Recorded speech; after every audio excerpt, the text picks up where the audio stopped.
German drug chemical giant Bayer CEO saying at a Deutsche Bank conference today in Berlin that the U.S. seed giant Monsanto has indicated it is open to talks to merge, and the German company saying it is willing to splash out $62 billion in cash. So this would be one of the biggest get-togethers ever, especially paying cold hard cash. With me now, the person who brings us the exclusive, Fox Business senior correspondent, Charlie Gasparino. Werner Baumann speaking at a Deutsche Bank conference. We should point out that this was a closed conference.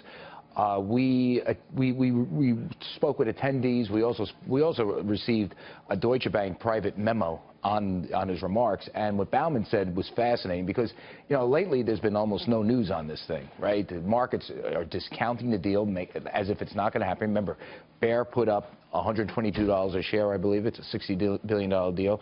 Monsanto came back and said, not enough money, but we still want to talk. So here's what Baumann said, which I found is fascinating. This was about 2 weeks ago, because I remember we were talking about it. And then, to your point, it's been crickets. Crickets, but, you know, a lot of stuff behind the scenes.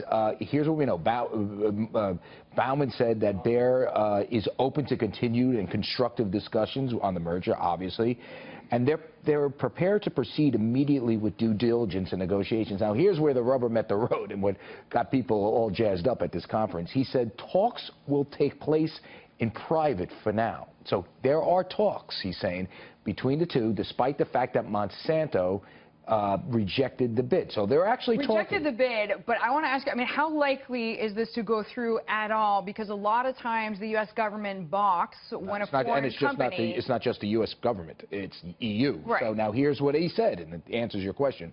He said Monsanto is comfortable with the strategic rationale of the deal, but it wants comfort on finance, on valuation, which is the money, and on regulatory issues. He said that specifically. So I guess the point is this.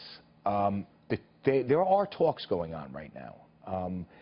Both sides seem interested in doing this deal. Can't tell you it's going to happen because those are the hurdles. The financing, the valuation, the financing meaning you got the money, and I think they do. They have a consortium of banks. Where it becomes a little gray is in the regulatory. Are they going to get the EU approval? Are they going to get the U.S. approval? And valuation, well, guess what that means? Up the price. They want more money, and that's what Monsanto wants to do. Monsanto wants more money, right, of course, right, for its shareholders. But this deal is not dead. They are talking, which I found fascinating, and it seems like it's progressing. I can tell you this, but my sources that are close to Monsanto tell me that their bankers are working overtime, essentially on the notion that there's going to be an increased bid. Whether it happens or not, we'll see. All right, Charlie. Thanks for bringing us the story exclusively. We will be watching those players and seeing what happens to the chemicals group overall.